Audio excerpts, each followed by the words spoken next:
Good morning, everyone. It's great to see you all here today. You were in here bright and early. You must want a church service. My name is Karen Marcus, and I'm your lay leader for this Sunday's service with the Unitarian Universalist Fellowship of Lower Bucks. So why do we ring the bell at the beginning? You know, school started with bells, sessions ended in beginning with bells. But the bell we ring here at UUFLB is to remind us that this is a special spiritual hour in which we're called to focus our attention to messages and music selected to guide and inspire us. As a small liberal fellowship of the spiritually curious, our services are designed to stimulate your thought processes regarding your own spiritual journey. We are not here to provide the answers. Rather, what we do is we join together to form a welcoming community that hopefully helps you find your own personal truth. To that end, we focus on a set of values that are centered on love. And if you're new to UUFLB, we are glad that you are here, and it is our pleasure to welcome you. Each month we have a theme. In January, we are practicing resistance. Again, you know, I love the action word and the noun, so focus on the practicing, because practicing is what makes perfect. We all have a part to play in resistance, in ensuring the just treatment and the inherent dignity of all people, and in leaving the world a little bit better than we found it. Some of us write letters to our congressmen, and some of us attend protests, like the No Kings protest we heard about last year, because civil resistance aims to change the status quo. But focus here on this. Protests are not only for what it impacts on the external world, but they're also important for affecting change internally. Spiritual resistance, and that's what I want you to focus on. Spiritual resistance refers to the refusal to have one's own spirit broken during oppression by maintaining dignity, humanity, and core values through cultural, educational, and religious activities. So that's what we're really doing here, is we're maintaining our own spiritual resistance. It's a way to uphold inner truth and identity against external pressure or even your own internal conflict. This kind of resistance can be a powerful tool, providing inner strength and a sense of purpose in overwhelming circumstances. So very important in our world today. And if you miss out on some of the bits about our theme every month, I invite you to see it on our bulletin board or in our newsletter each week, or join us at the end of the month when we have a little discussion about our theme each month. So I'd like to invite my husband, Mike Marcus, up to help me light the chalice as I read our opening words for today's service. The chalice we light is a symbol of our faith. It binds us together as one people, a reminder that our strength is in our shared hope for the world, and that our common work is the creation of beloved community among ourselves and in the world. Thank you, Mike. Those are the words of Pat Uribe-Lichty. So to begin our service, unfortunately, Avi couldn't be with us again, but you know we have a recorded video of our prelude. And if you are new to UUFLB, this is your first time here, I don't know if I see really new faces, but we love Avi on video. We adore him in person. So please come back to see Avi in person. But let's begin our service with his musical prelude, If I Had a Hammer by Pete Seeger. Good morning, everyone. Although I am with you on video today, I still am happy to be able to make music with you wherever you are, whether you are in the room or on this Zoom like me. Let's come together and raise our voices together. You know, in our great folk song traditions, our greatest folk songs talk about resistance and standing up to power, and they also talk about bringing people in and coming together. And this song does both of those things. If I Had a Hammer. Please join me in singing this morning and raising our voices together in song. If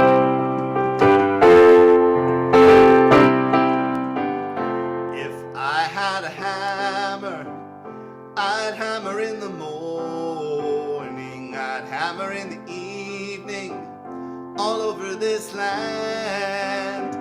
I'd hammer out danger, I'd hammer out warning, I'd hammer out love between my brothers and my sisters all over this land. Ooh, if I had a bell, I'd ring it in the morning, I'd ring it in the evening, all over this land.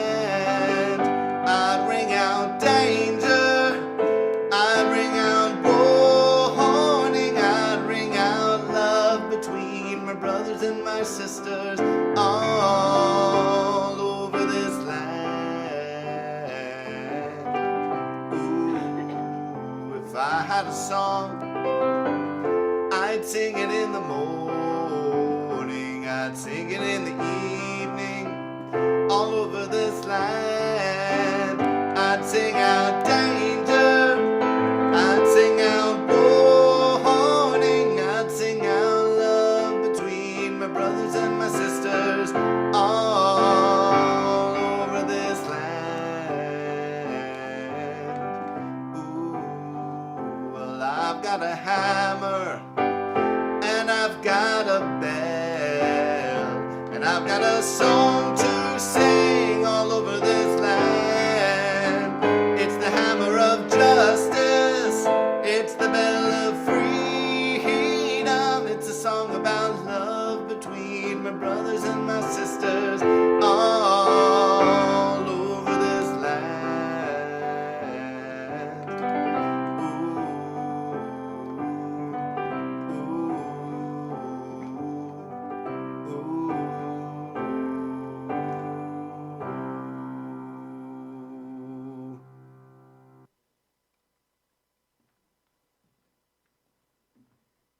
See, I told you, he's a treat, even on video.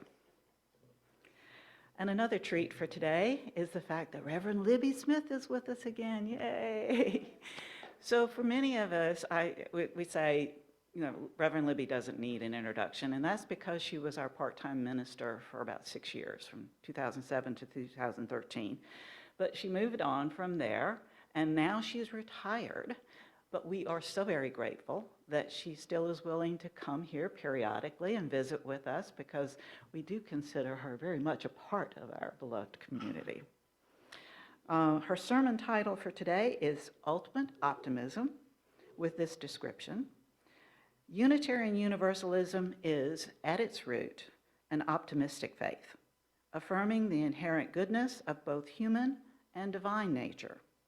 And yet, we gather on this Sunday in a world filled with unrest and violence. So very true. Amidst an ever-growing cultural and political division.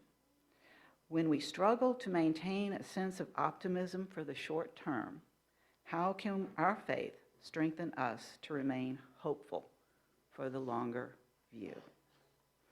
But before we get to the sermon message, I would like to welcome Reverend Libby Smith forward with a message for our younger crowd, or our all ages crowd. Surely we all like stories, right, no matter what our age may be. And this story comes from Tanzania, and I need to teach you one word which you are going to have to say many times with me during this service, during this story, and that word is Harambe, which means we pull together, okay? Pull together. So say it with me, Harambe. And every time that I gesture to you, Harambe. Excellent. All right, now I think we're ready. So at the beginning of the world, when there were only animals, no people yet, there was no sun in the sky. So everyone kept falling into holes and bumping into each other, and they were always fighting. So Lion called a meeting, and all the animals came. "Listen," said Crocodile, "if we're going to solve our problem and find some light, we've got to stop fighting and admit that despite our differences, we're all in this and we have to work together." Everyone got very quiet, and then Antelope said, "He's right. We've got to pull together." Amen. "Yes," they all agreed. Amen. Amen. Then Leopard had an idea. "You know how when it rains, sometimes the sky cracks open and you see a blaze of light from the other side of the crack? Maybe we could go up through the sky and get some light for ourselves." Hyena laughed. "How would we get up there?" And Elephant said, "Even if we did get up there, we're too big to go through that crack." But Mouse nudged Spider and Fly. "We're not too big," she said. And then she spoke up. "Spider and Fly and I will try." Well, at first, Fly was afraid to go with Spider because, of course, spiders eat flies. But Spider promised that she would not hurt him because they all needed to pull together to get the light. So Fly agreed. Amen, they said as they set off. So Spider spun a web ladder that reached up to the top of the sky, and Mouse and Fly climbed up after her. And with her sharp teeth, Mouse chewed a hole in the sky, and they all slipped through. They were in the land of the sky people. "We did it," they whispered to each other. But then they had to figure out how to get the light. The sky people took Mouse and Fly and Spider to meet their king. "These creatures want some light," they told the king. "They say they've come all the way from Earth to get it." Well, the king of the sky people wasn't very nice, and he didn't want to give them any light. But he didn't want to look mean or selfish either, even though he really was. So he decided to trick the animals. He called a secret meeting of the sky people and said, "I will make them do an impossible task. And then when they fail, I can have them killed." But the Sky King didn't realize that the fly, being so small, had flown in after them and was sitting quietly on the wall listening. He was the fly on the wall, get it? He flew back to Mouse and Spider to warn them. "He's going to try to kill us." "We're going to have to pull together," said Spider. Amen, said Mouse. "Friends," said the king, "my people need grass for their roofs. You may have light if, and only if, you can cut down all the grass in this field by morning." "Thank you for your generosity, O king. We will do it," said the mouse. "What do you mean we'll do it?" said the fly after the king had left. "The field is huge. We can't do that." "Nonsense," said Spider. "How can we pull together?"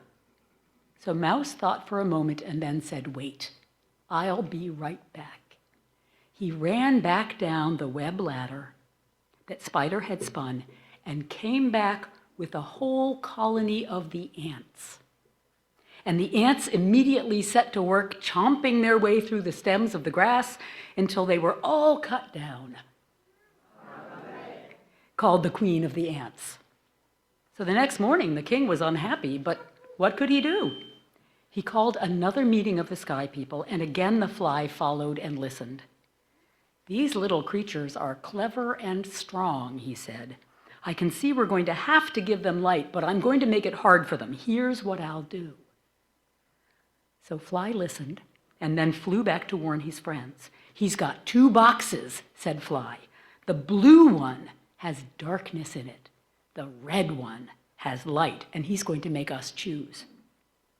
So when the king brought out the 2 boxes, Mouse pretended to be thinking very, very hard and to be very worried. But then she grabbed the red box And before the king could change his mind, they all raced for the hole in the sky and went back down the ladder to the animals who were waiting for them back on earth.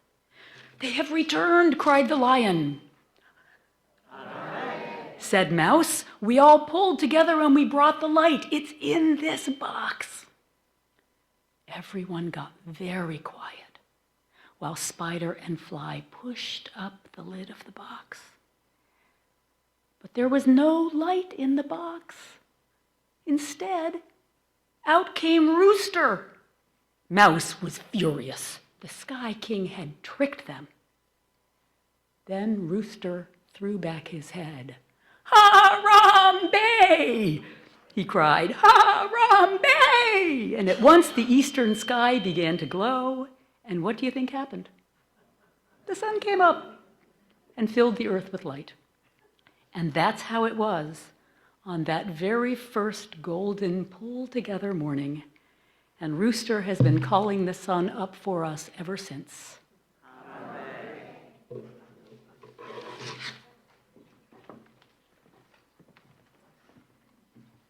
Thank you, Libby. I'd never heard that tale before. So let us sing our children off to their religious exploration, and Avi will lead us in one verse of Go Now in Peace. Please join me in singing Go Now in Peace. Go now in peace, go now in peace. May the love of us surround you everywhere, everywhere you may go. I love seeing all the children who've been joining us late. It brings warmth to my heart. So this is the central portion of our service, our spiritual hour. And I would like to welcome back our guest speaker, Reverend Libby Smith. She'll begin with a reading, and then we'll listen to a recorded musical interlude that Avi prepared for us, titled One Small Voice. And then Libby will come back with her sermon message, which I'll remind you is titled Ultimate Optimism. So let's have a reading. I offer an apology to those of you who saw the early notice that I would be preaching from the Marge Piercy poem, The Low Road. Perhaps some of you did look it up and spend some time with it. Time with poetry is never wasted, so I don't consider that to have been a waste. But I did call Sherry about a week ago to let her know that during the period of time that I would have had to be thinking creatively to bring a new sermon to you, I was too sick to do so.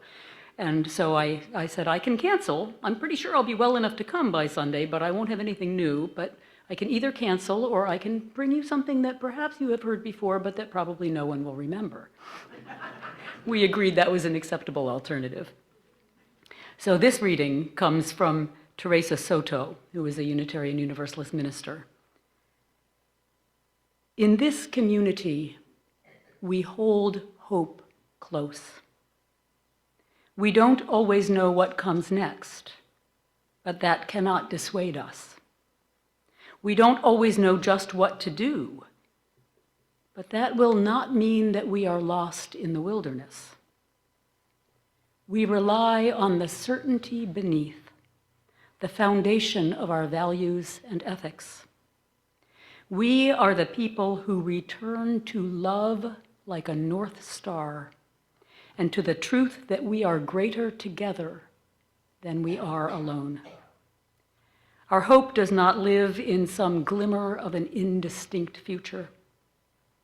Rather, we know the way to the world of which we dream, and by covenant and the movement forward of one right action and the next, we know that one day we will arrive at home.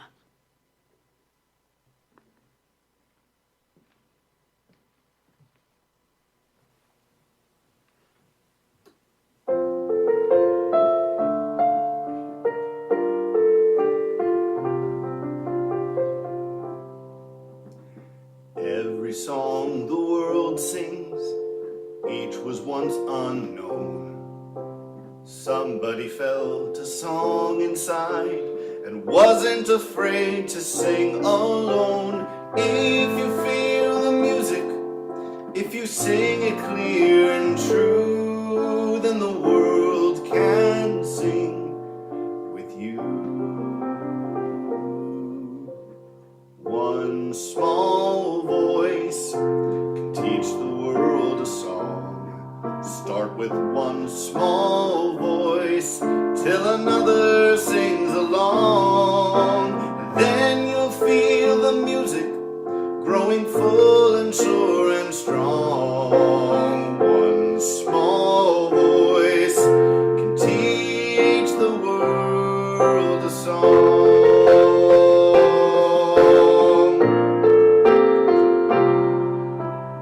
No tune is too simple, no voice can be wrong. Music can come from any heart, and anyone's voice can lead the song. If you feel the music, and if you believe the words, sing and you'll be heard. One small voice can teach the world a song. Start with one small voice till another sings along. And then you'll feel the music growing sure and full and strong. One small voice can teach the world a song. One small voice can teach the world a song. Start with one small voice till another sings along. And then you'll feel the music growing full and sure and strong. One small voice can teach the world a song. One small voice can teach the world a song.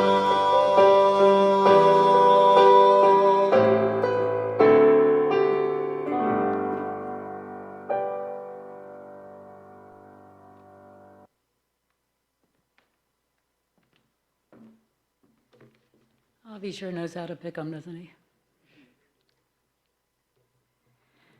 About a year into the pandemic, someone challenged me to write a sermon on optimism for our times. At the time, it felt very relevant as we all continued to wrestle with our reactions and fears, as we began to realize that our optimism that life would quickly go back to normal may have been misplaced. And as the time dragged on, many of us lost that initial optimism as the seriousness of the situation began to sink in.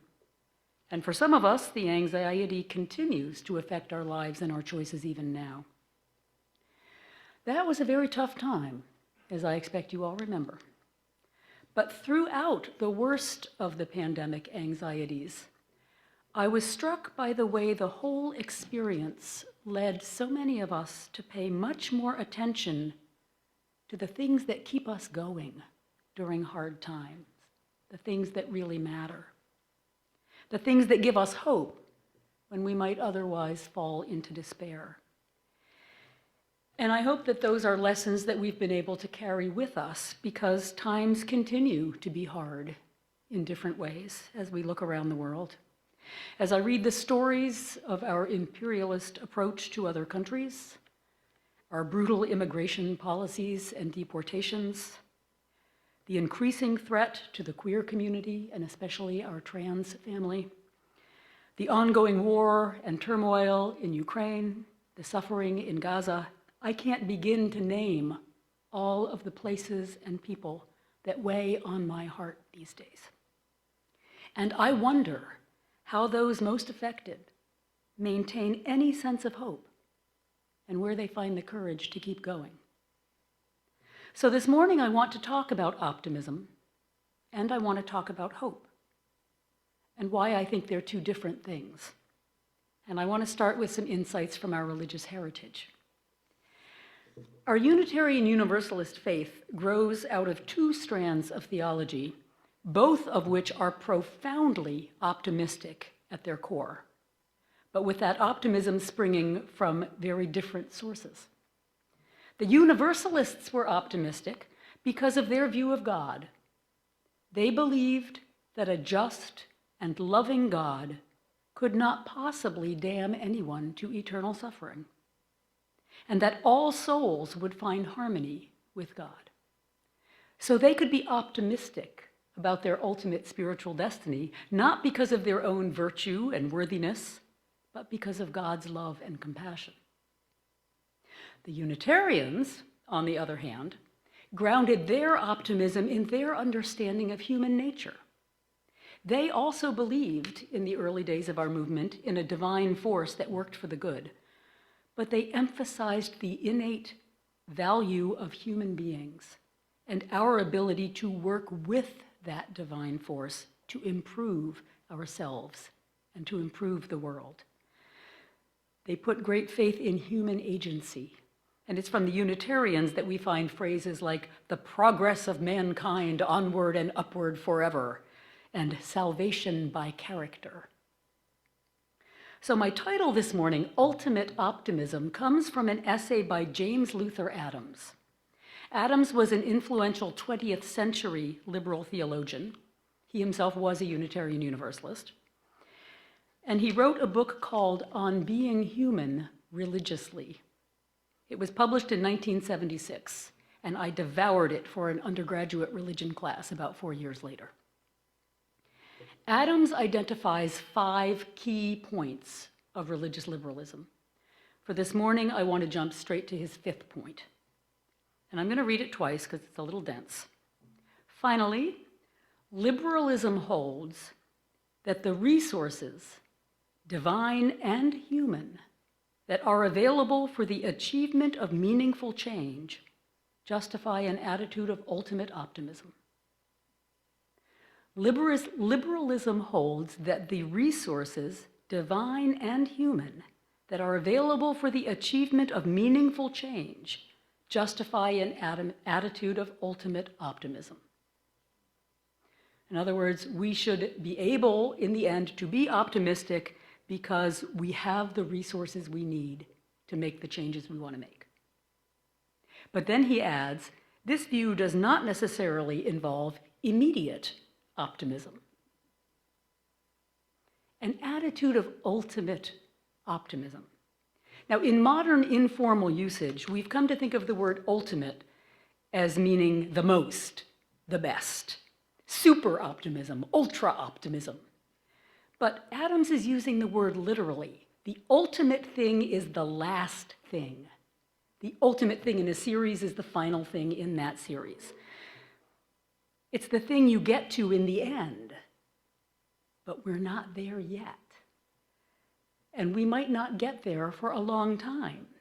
That's why Adams goes on to say this view does not necessarily involve immediate optimism, but ultimately we will be able to be optimistic.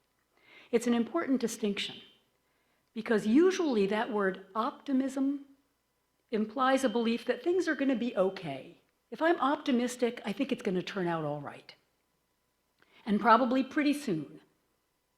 But when Adams talks about ultimate optimism, he's taking a much longer view. He's talking about what I would call hope, or even faith. The possibility of things getting better, not the certainty. He goes on to remind us that we can't ignore or neglect the realistic and even tragic dimensions of human behavior and experience, because those things are real. But he still believed that we could live with what he called a dynamic hope, because he believed that we have access to resources, both divine and human, that could help us make meaningful changes in our world. Now, many of us these days, especially in Unitarian Universalist circles, tend to be a little more comfortable thinking about human resources than divine ones, although I realize we're all over the map on that question. But most of us put our primary faith in human agency, and the human will to improve ourselves, our lives, our world. But I'm going to circle back to those divine resources because when we feel powerless or overwhelmed, as we sometimes do, relying on our own human potential and agency may not feel sufficient or sustainable. It's hard to carry all that weight on our own human shoulders, to believe that we have to do it all. Now, there's a lot of research that indicates that optimism is good for you. Optimistic people have better mental health, higher levels of achievement, better sleep patterns, better physical health, and increased longevity. What's not to like? And I believe these things. I think that genuine optimism is good. But a forced, always look on the bright side no matter what version of optimism, what one article I read called toxic positivity, can be just that. It can be toxic. It can encourage us to minimize or ignore the difficult subjects and feelings. And it can leave us feeling as though we have failed when we find ourselves wrestling with our demons and unable to feel optimistic, as if it's our fault. And yet those times of struggle, and we've all had them, can be some of our greatest times of growth as well. Optimism without honesty about the pain of our lives and the world is meaningless. As Cornel West put it in an interview I heard with him, wrestling with despair is a positive thing. You're only as strong in your hope as you are in your wrestling with despair. Wrestling with despair may not sound very hopeful, but it's a necessary step.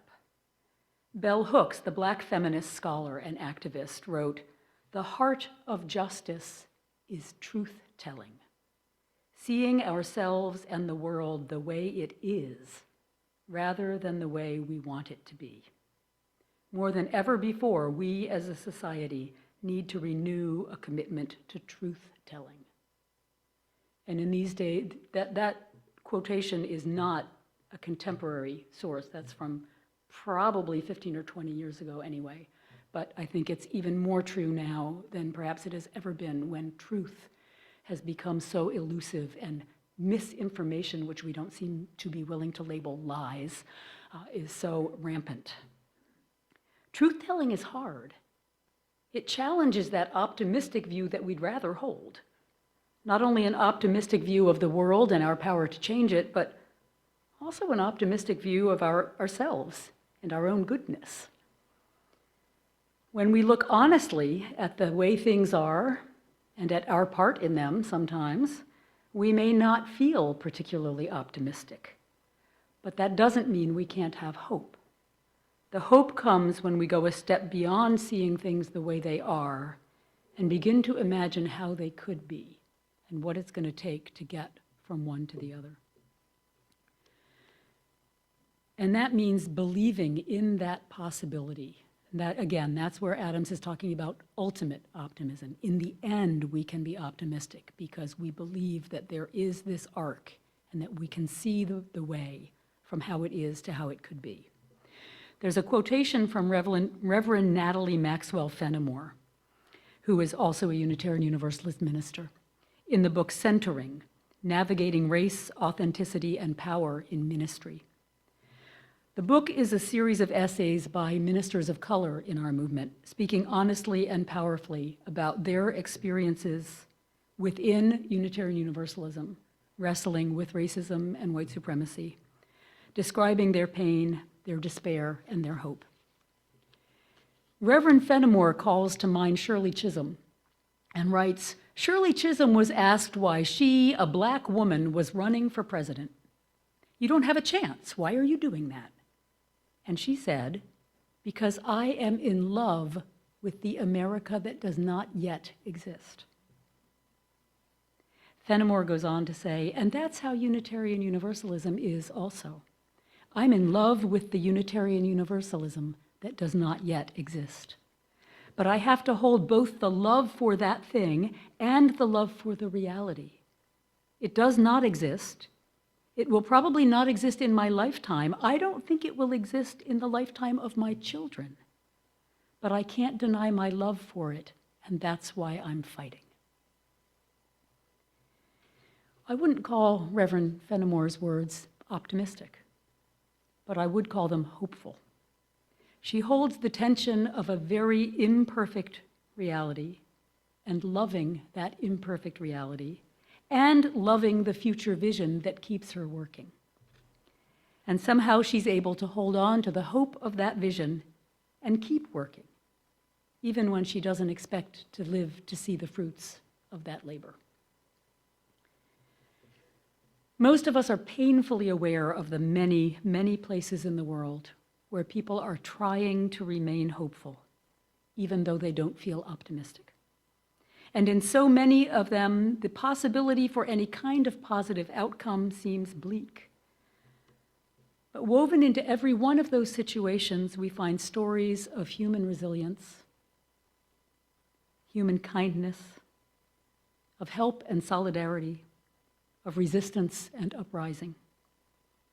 And that allows me to hope that something better is possible.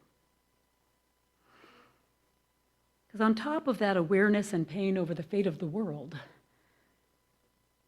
we each have our own very personal struggles too, in our relationships, in our jobs, in our communities, in our families.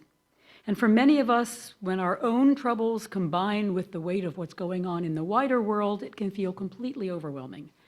It's hard to work on changing the world when you're having trouble getting out of bed in the morning. So I want to circle back to those divine resources when our human resources feel like they're failing us. There's a reading that I love from the Reverend Dr. Rebecca Parker. She's a theologian and scholar.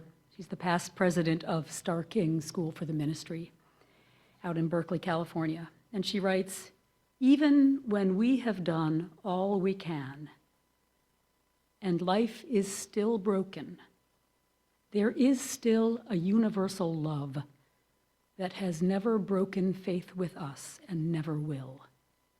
This is the ground of our hope." There is still a universal love that has never broken faith with us and never will. This is the ground of our hope. Every time I read those words, my heart cries out yes. And at the exact same time, my brain says, but I'm not at all sure I even think that's true. Is there really a universal love that has never broken faith with us and never will? What does that even mean? Here's my rational Unitarian mind. This happens to me a lot. I come across something that speaks to my heart and wants to open my heart, but my rational mind challenges me on it and tries to shut my heart back down. So I was glad to find this quotation from the Reverend Galen Gingrich, also a Unitarian Universalist minister. "Faith is a commitment to live as if certain things are true, and thereby help to make them so. Faith is a commitment to live as if life is a wondrous mystery, as if life is good, as if life is divine, as if we are responsible for the well-being of those around us." I'm not always sure that there's a universal love that will never break faith with us. But I know that when I live as if that is true, I am more hopeful. And I'm convinced that there is something that is stronger than my own rather feeble human strength and determination, some source of strength and hope that is beyond me. And I can call that a divine resource, in the words of James Luther Adams. It may not transcend human nature or exist outside of it. Maybe it's born out of the deep connections among human beings, but it's a lot bigger than my own individual struggle. Now, when I was first working on this sermon, my sister sent me a video of a group of nuns in an enclosed monastery in Dublin who took part in the Jerusalema viral dance challenge. Anybody hear about this at the time? Oh my gosh, what you have to look forward to. This was a huge thing early in the pandemic. People all over the world. I read something that said you'd have to be living under a rock not to have heard about this. Well, we'd all been living under rocks, right? But people all over the world were making videos of themselves dancing to this fabulous South African tune called Jerusalema and posting the videos online. It started in Africa, but it quickly spread all over the world. Once I saw the first video that my sister had sent me, I started surfing around and I found Irish policemen dancing in the street, the staff of Austrian Airlines out on the tarmac, women in saris on a rooftop in India, pediatric oncology medical personnel in Sweden dancing in the hospital corridors, all to the same recording of the same song. But I didn't know any of that when I first watched the video of the nuns. Part of the Redemptorist order in Ireland. There they were, these heavy-set, mostly older, middle-aged women wearing shapeless red habits with white socks and clunky black shoes. And they are dancing with their hearts and their bodies to this beautiful, uplifting South African music. Apparently, the sisters responded to a dare from their fellow Redemptorist fathers and brothers, who live, I think, in the same community, but completely separate, of course. And in the video, the shots of the dancing men and the dancing women, they're never dancing together, of course. The commentary I read said that the sisters usually live a quiet, cloistered existence at their Dublin monastery and devote their lives to prayer. But they accepted this challenge from their fathers and brothers in faith. It's not just a gimmick, one sister said of their viral dance. It was purposefully done as a prayer. The nuns said they hoped their dancing would cheer people up in lockdown. Well, it didn't just cheer me up. It made my heart sing. It also made me cry. It gave me hope. I could feel that universal love. I could feel it. That love that Rebecca Parker writes about, that love I'm not sure I believe in, I could feel it flowing through those nuns and into my heart as they danced their prayer. And I realized that it doesn't matter whether we believe in it or not. What matters is that we experience it. So I go back to the words of our reading from Teresa Soto. In this community, we hold hope close. We don't always know what comes next, but that cannot dissuade us. We don't always know just what to do, but that will not mean that we are lost in the wilderness. We rely on the certainty beneath, the foundation of our values and ethics. We are the people who return to love like a North Star and to the truth that we are greater together than we are alone. So during these times of uncertainty, when our hope may falter, when our optimism may falter, may we hold hope close. May we trust those divine and human resources and hold on to the things that open our hearts and keep us going, whether it's our family and friends, or a vision of a better future, or a group of dancing nuns. Hold on to those things that help us believe in a universal love that has never broken faith with us and never will. May we return to love like a North Star and to the truth that we are greater together than we are alone. And I'm very grateful to our tech staff who are able to provide us with the chance to see those nuns. I hope they touch your heart as much as they do mine.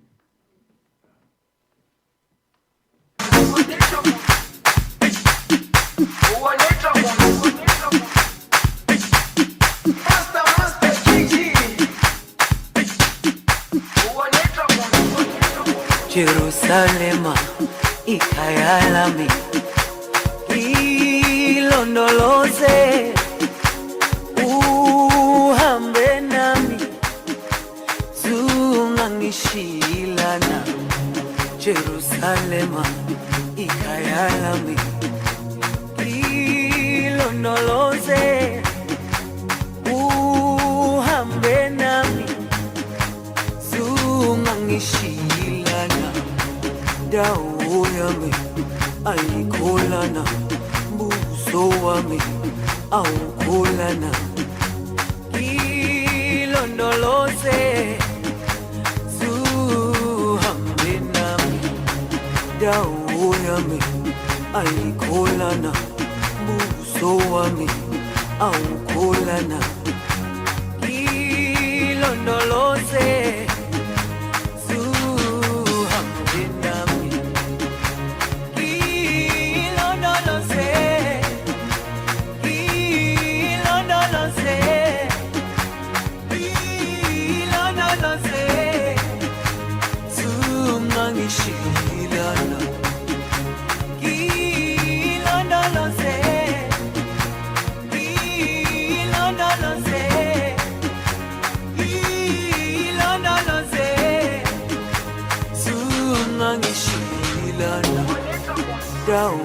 yami ayikholana buso wami awukholana ilondoloze zuhambe nami dawo yami ayikholana buso wami awukholana ilondoloze zuhambe nami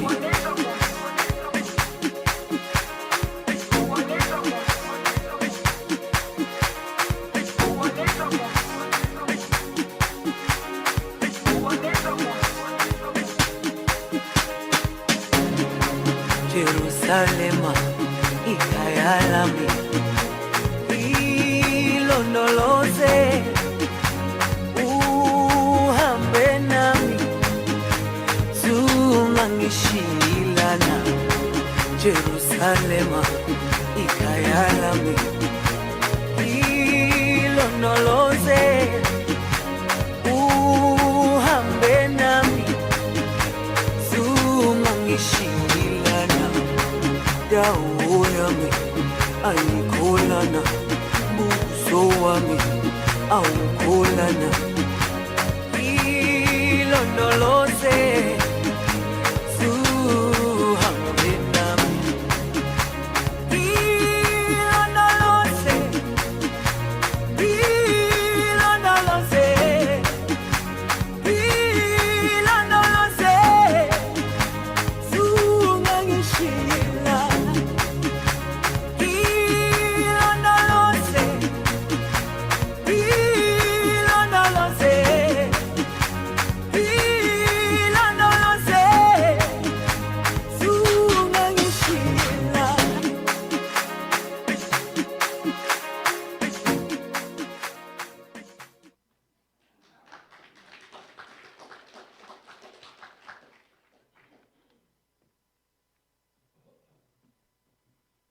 Thank you, Libby, for bringing that joy into our hearts this morning.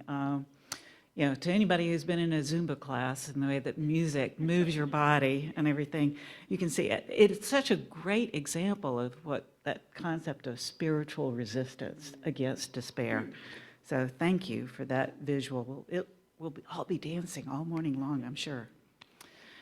But now let's turn to our offertory and sharing of our gifts. In the month of January and February, our shared plate recipient is the Reach Out Foundation. They offer a safe and supporting environment for individuals with mental illness or addiction or homelessness, and they are a drop-off place for Code Blue participants, giving the homeless people a place to go Monday through Friday during the day. Now, whether you choose to donate in our offering basket that'll get passed around this morning or not, you can also visit our website, and in particular for our people who are with us virtually, go to UUFLB.org and click on that donation button, and you can see a way to make that donation electronically if that's your choice. But either way, we thank you for your generosity.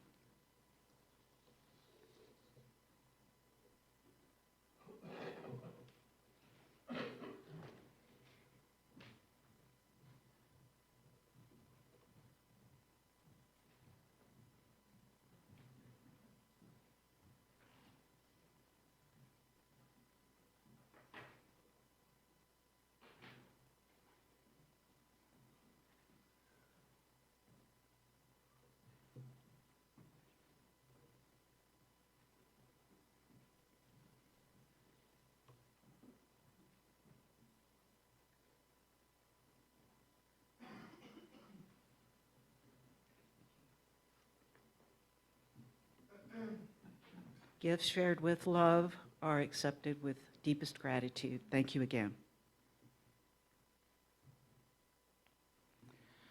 The other part of sharing that we do every Sunday is to share our joys and sorrows. So if you have a joy or sorrow you would like to share with the fellowship, I invite you to come to this microphone. I just ask you to be a little brief. Jeff?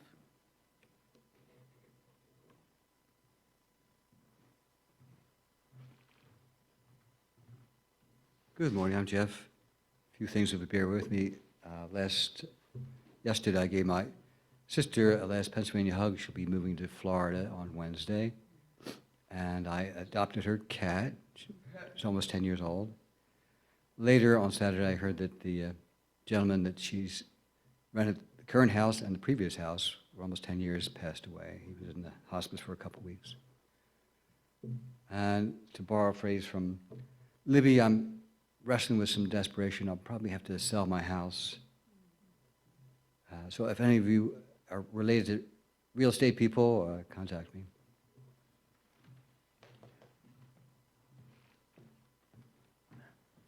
I have just good news. That's my father. My name is John Ellis. I've been in inpatient for over 3 months, and I graduated to outpatient. And the injectable wasn't the right medicine for me, and it finally wore off, and I can put my hands down and rest finally. And I'm on the right medicine now, so just good news. I'm glad to be back here, and thank you for being patient with me. The last couple of weeks, I was kind of very on edge and irritated, but now I'm properly medicated and feeling a lot better, and I hope to continue to spread the joy and listen to joy, and glad to be a part of this community. Thank you.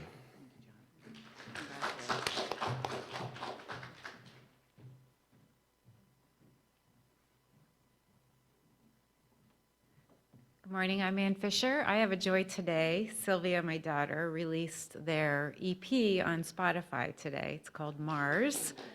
It's extended play, which I didn't really understand what that meant. It's not a single and it's not an album. It's 5 songs, and it's a joy. So I hope you can find it, listen to it, and share it. Thanks.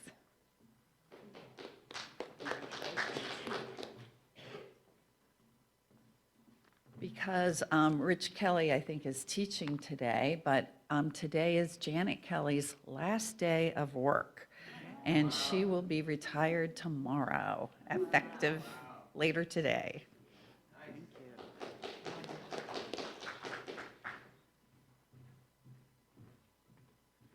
Hi, I'm Martha. I have 2 joys to share.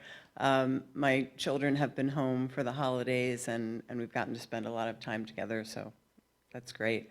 Abby left today. Jake will leave next week. And I also wanted to, last week I got a little emotional as lay leader, and this community is wonderful, and I just felt really held in that for folks who came up and spoke to me, and those who didn't, I just felt held, and I'm so grateful for that. So it's a big joy in my life, so thanks.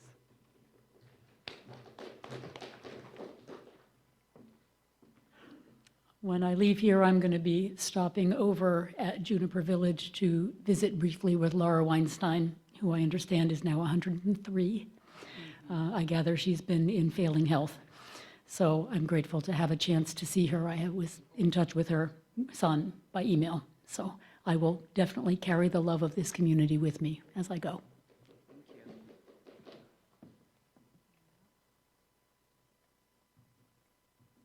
Thank you to all of you who shared. Whether or not you share today for your joys, we in this community join you in celebration, and for your sorrows or concerns, may you feel our sympathy and compassion. Let us join Avi on video in singing Blessed Spirit of My Life.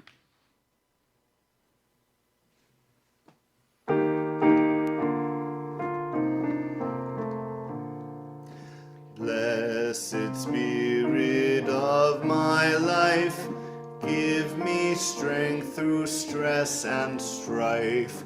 Help me live with dignity. Let me know serenity. Fill me with a vision.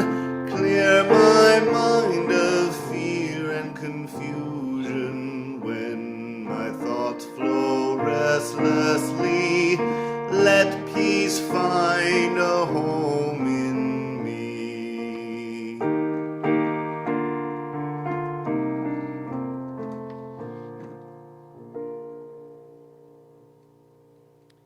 As we close out our service, I selected a meditation for us to focus on in these final moments. So I invite you to get comfortable in your seat. I often find it's helpful to get both feet on the floor and feel really grounded. Maybe you want to lay your hands in your lap, palms open to the energy around you. If it's comfortable, you can bow your head, close your eyes, and focus on the words of Reverend Michelle Collins. Spirit of connections and love, bless the many ways we resist. Those who march and organize, those who cook, donate, and write. Those who tend to the weary, who pray or hold vigil. Those who say, rest now, I'll take this shift. Let this wide circle honor every offering, visible or unseen. May we release the myths that define resistance in certain ways and remember instead the truth of shared power. May this be our prayer, to sustain one another's courage until quiet faith and public fire become one movement of love. And now I invite you to rise in body or spirit and join Avi in the singing of our closing hymn, hymn 318, We Would Be One. You should have some words in your seat.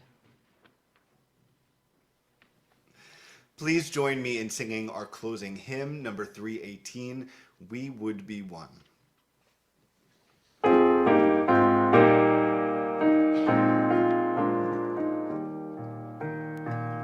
We would be one, as now we join in singing our hymn of love, to pledge ourselves anew to that high cause of greater understanding of who we are and what is in us true.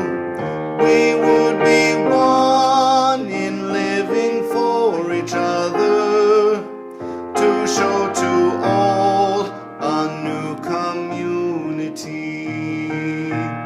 We would be one in building for tomorrow a nobler world than we have known today.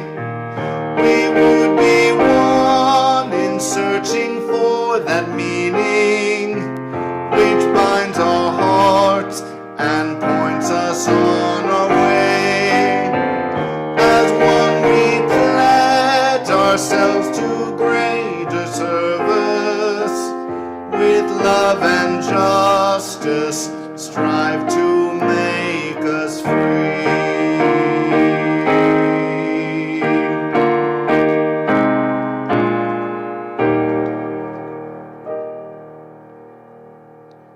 Our words first, extinguishing the chalice, are from Laura S. Sheridan. Take from life its coals, not its ashes.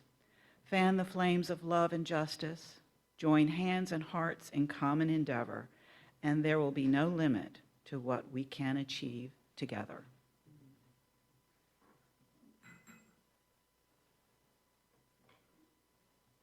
Our service is now concluded. We want to thank everyone on Zoom for joining us today and hope you'll be back with us next week. Also, glad to see everyone who came out in person today.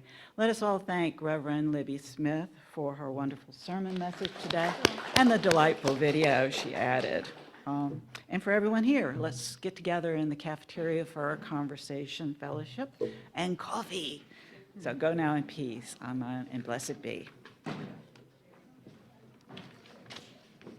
We need to leave that round of applause now. I'm serious. Okay. I really don't like it. Okay.